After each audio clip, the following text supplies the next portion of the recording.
The Black Death was a bubonic plague pandemic that occurred in Europe from 1346 to 1353. It was one of the most fatal pandemics in human history. As many as 50 million people perished, perhaps 50% of Europe's 14th century population. The disease is caused by the bacterium Yersinia pestis and spread by fleas and through the air. One of the most significant events in European history, the Black Death had far-reaching population, economic, and cultural impacts. It was the beginning of the Second Plague Pandemic. The plague created religious, social, and economic upheavals, with profound effects on the course of European history. The origin of the Black Death is disputed. Genetic analysis suggests Yersinia pestis bacteria evolved approximately 7,000 years ago, at the beginning of the Neolithic, with flea-mediated strains emerging around 3,800 years ago during the Late Bronze Age. The immediate territorial origins of the Black Death and its outbreak remain unclear, with some evidence pointing towards Central Asia, China, the Middle East, and Europe. The pandemic was reportedly first introduced to Europe during the siege of the Genoese trading port of Kaffa in Crimea by the Golden Horde army of Yani Beg in 1347. From Crimea, it was most likely carried by fleas living on the black rats that traveled on Genoese ships, spreading through the Mediterranean basin and reaching North Africa, West Asia, and the rest of Europe via Constantinople, Sicily, and the Italian peninsula.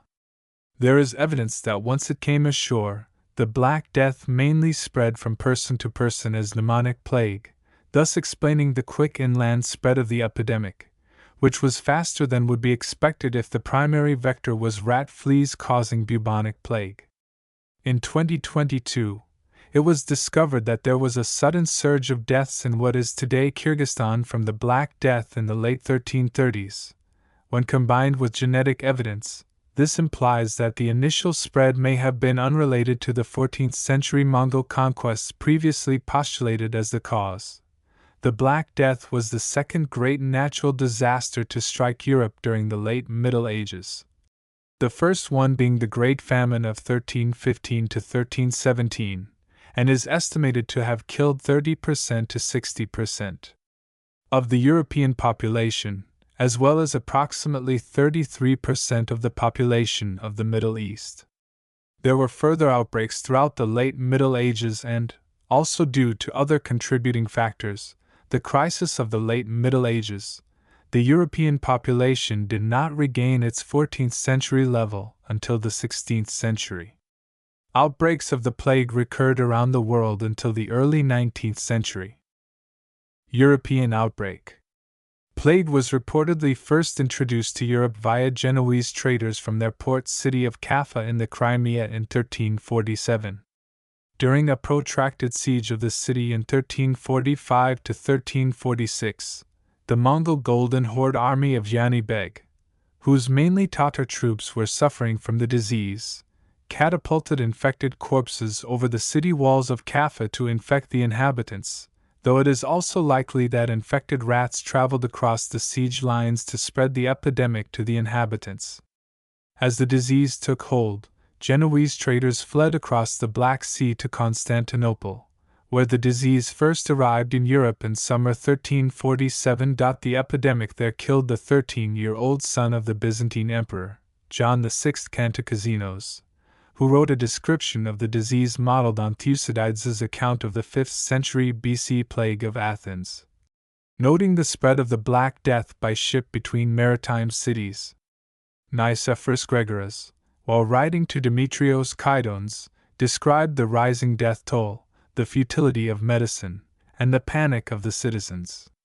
The first outbreak in Constantinople lasted a year, but the disease recurred 10 times before 1400.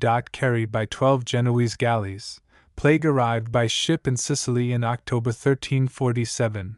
The disease spread rapidly all over the island. Galleys from Kaffa reached Genoa and Venice in January 1348, but it was the outbreak in Pisa a few weeks later that was the entry point into northern Italy. Towards the end of January, one of the galleys expelled from Italy arrived in Marseilles. From Italy, the disease spread northwest across Europe, striking France, Spain, Portugal, and England by June 1348, then spreading east and north through Germany, Scotland, and Scandinavia from 1348 to 1350. It was introduced into Norway in 1349 when a ship landed at Askøy, then spread to Jorgvin, modern Bergen. Finally, it spread to northern Russia in 1352 and reached Moscow in 1353. Plague was less common in parts of Europe with less established trade relations, including the majority of the Basque country, isolated parts of Belgium and the Netherlands, and isolated alpine villages throughout the continent. According to some epidemiologists, periods of unfavorable weather decimated plague-infected rodent populations, forcing their fleas onto alternative hosts, inducing plague outbreaks which often peaked in the hot summers of the Mediterranean and during the cool autumn months of the southern Baltic region. Among many other culprits of plague contagiousness, pre-existing malnutrition weakened the immune response, contributing to an immense decline in European population. West Asian and North African outbreak. The disease struck various regions in the Middle East and North Africa during the pandemic, leading to serious depopulation and permanent change in both economic and social structures. By autumn 1347, plague had reached Alexandria in Egypt, transmitted by sea from Constantinople via a single merchant ship carrying slaves. By late summer 1348, it reached Cairo, capital of the Mamluk Sultanate, cultural center of the Islamic world, and the largest city in the Mediterranean basin. The Bahriya child Sultan and Nasir Hassan fled and more than a third of the 600,000 residents died. The Nile was choked with corpses despite Cairo having a medieval hospital, the late 13th century Bimaristan of the Calawin complex. The historian Al-Makrizi described the abundant work for gravediggers and practitioners of funeral rites. Plague recurred in Cairo more than 50 times over the following 1.5 centuries. During 1347, the disease traveled eastward to Gaza by April. By July it had reached Damascus, and in October plague had broken out in Aleppo. That year, in the territory of modern Lebanon, Syria, Israel, and Palestine, the cities of Ascalon, Acre, Jerusalem, Sidon, and Homs were all infected. In 1348 to 1349, the disease reached Antioch. The city's residents fled to the north, but most of them ended up dying during the journey. Within 2 years, the plague had spread throughout the Islamic world, from Arabia across North Africa. The pandemic spread westwards from Alexandria along the African coast, while in April 1348 Tunis was infected by ship from Sicily. Tunis was then under attack by an army from Morocco. This army dispersed in 1348 and brought the contagion with them to Morocco, whose epidemic may also have been seeded from the Islamic city of Almeria in Al-Andalus. Mecca became infected in 1348 by pilgrims. Signs and symptoms: bubonic plague. Symptoms of the plague include fever of 38 to 41 degrees Celsius, 100 to 106 degrees Fahrenheit, headaches, painful aching joints, nausea and vomiting, and a general feeling of malaise. Left untreated, 80% of victims die within 8 days. Contemporary accounts of the pandemic are varied and often imprecise. The most commonly noted symptom was the appearance of buboes, or gavaciolos, in the groin, neck, and armpits, which oozed pus and bled when opened. Boccaccio's description, in men and women alike, at first betrayed itself by the emergence of certain tumors in the groin or armpits, some of which grew as large as a common apple, others as an egg.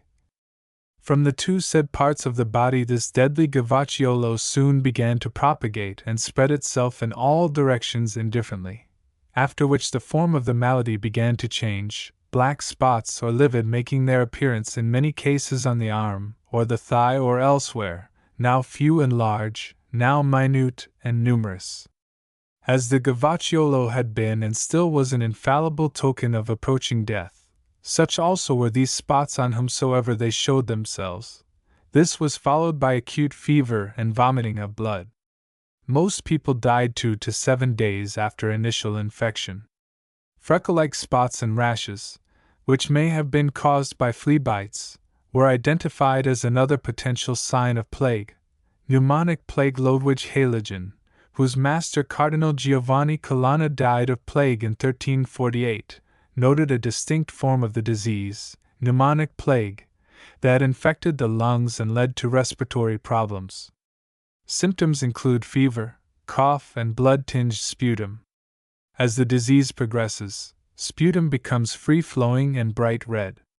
Pneumonic plague has a mortality rate of 90–95%. Septicemic plague is the least common of the three forms, with an untreated mortality rate near 100%. Symptoms are high fevers and purple skin patches, purpura due to disseminated intravascular coagulation. In cases of pneumonic and particularly septicemic plague, the progress of the disease is so rapid that there would often be no time for the development of the enlarged lymph nodes that were noted as buboes. Consequences. Deaths. There are no exact figures for the death toll. The rate varied widely by locality. Urban centers with higher populations suffered longer periods of abnormal mortality. Some estimate that it may have killed between 75 million and 200 million people in Eurasia. A study published in 2022 of pollen samples across Europe from 1250 to 1450 was used to estimate changes in agricultural output before and after the Black Death. The authors found great variability in different regions, with evidence for high mortality in areas of Scandinavia, France, Western Germany, Greece, and Central Italy, but uninterrupted agricultural growth in Central and Eastern Europe, Iberia, and Ireland. The authors concluded that the pandemic was immensely destructive in some areas, but in others it had a far lighter touch. The study methodology invalidates histories of the Black Death that assume pestis was uniformly prevalent, or nearly so, across Europe and that the pandemic had a devastating demographic impact everywhere. The Black Death killed, by various estimations, from 25 to 60% of Europe's population. Robert Gottfried writes that as early as 1351, agents for Pope Clement VI calculated the number of dead in Christian Europe at 23,840,000. With a pre-plague population of about 75 million, Clement's figure accounts for mortality of 31%, a rate about midway between the 50% mortality estimated for East Anglia, Tuscany, and parts of Scandinavia, and the less than 15% morbidity for Bohemia and Galicia. And it is unerringly close to Froissart's claim that a third of the world died, a measurement probably drawn from St. John's figure of mortality from plague in the Book of Revelation, a favorite medieval source of information.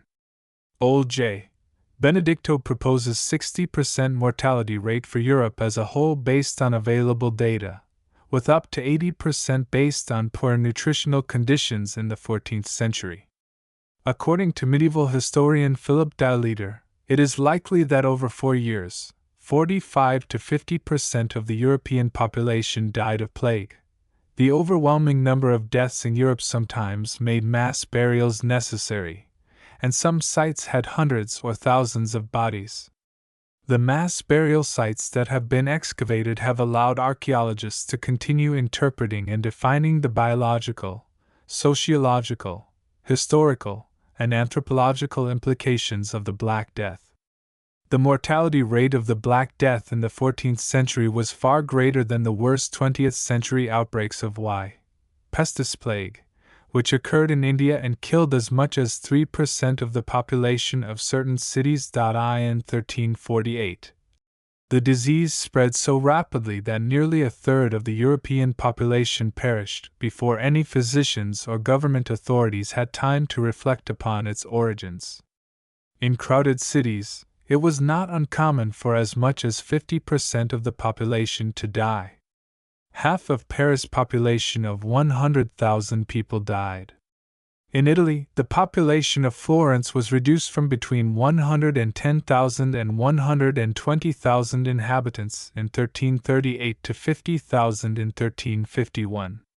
At least 60% of the population of Hamburg and Bremen perished, and a similar percentage of Londoners may have died from the disease as well, leaving a death toll of approximately 62,000 between 1346 and 1353. Florence's tax records suggest that 80% of the city's population died within 4 months in 1348.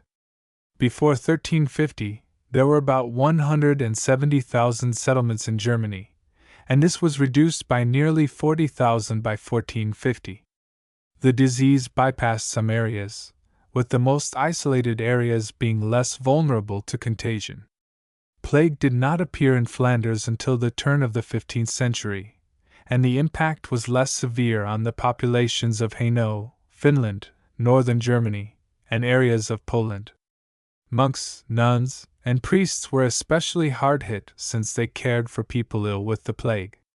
The level of mortality in the rest of Eastern Europe was likely similar to that of Western Europe in the first outbreak, with descriptions suggesting a similar effect on Russian towns, and the cycles of plague in Russia being roughly equivalent. In 1382, the physician to the Avignon papacy, Raimundo Chalmo de Venerio, Latin, Magister Raymundus, lit. Master Raymond, observed the decreasing mortality rate of successive outbreaks of plague in 1347 to 1348, 1362, 1371 and 1382 in his treatise on epidemics, De Epidemica. In the first outbreak, 2/3 of the population contracted the illness and most patients died. In the next, half the population became ill but only some died. By the third, 1/10 were affected and many survived, while by the fourth occurrence, only 1 in 20 people were sickened and most of them survived. By the 1380s in Europe, the plague predominantly affected children. Chalmo de Venerio recognized that bloodletting was ineffective, though he continued to prescribe bleeding for members of the Roman Curia, whom he disliked, and said that all true cases of plague were caused by astrological factors and were incurable. He was never able to effect a cure. The populations of some Italian cities, notably Florence, did not regain their pre-14th century size until the 19th century. Italian chronicler Agnolo di Tura recorded his experience from Siena, where plague arrived in May 1348. Father abandoned child, wife husband, one brother another, for this illness seemed to strike through the breath and sight. And so they died.